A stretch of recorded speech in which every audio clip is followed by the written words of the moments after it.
the point that I would disagree with Governor Moore on is the President of the United States has the authority to federalize the troops in that state. And so President Trump has a tough decision to make, because when he sees ICE agents being attacked in a certain city, even though it might be over the objection of the local governor, the President of the United States has that right to do that.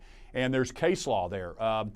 President Eisenhower, over the objection of the opposite party governor in Arkansas to desegregate schools, called in the National Guard. And so there's case law where that happens. And when the President of the United States wants to federalize those troops, we all agree that he has the authority to do it. Should he work with the governors? 100%.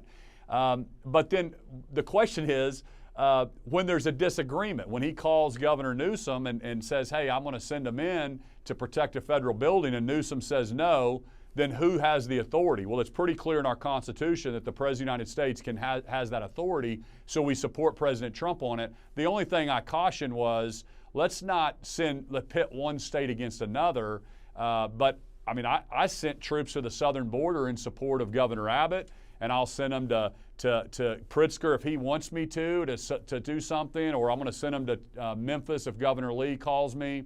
But upon that's request, of I course. guess, that's big the big rub. difference, right? Upon the request of those governors. It's so interesting to hear you both talk about this, because I'm hearing this kind of like flipping of the script of Republican talking points versus Democratic talking points, because Governor Moore, what you're saying is essentially a long-held Republican position around the primacy of states' rights over federal authority here. What's your perspective on what you're hearing from your colleague here?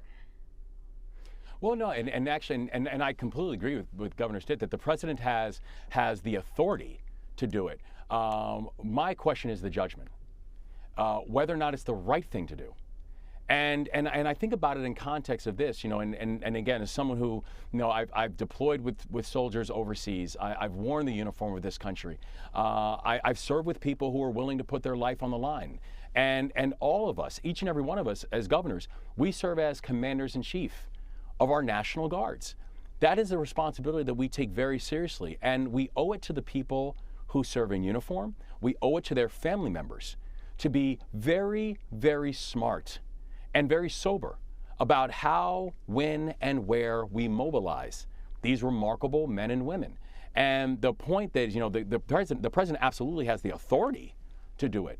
The thing that I would hope for is that don't forget who we are asking to mobilize. These are citizen soldiers. These are people who have jobs, people who have families, that we're asking them to leave both of those things, because they trust the judgment of the commanders-in-chief.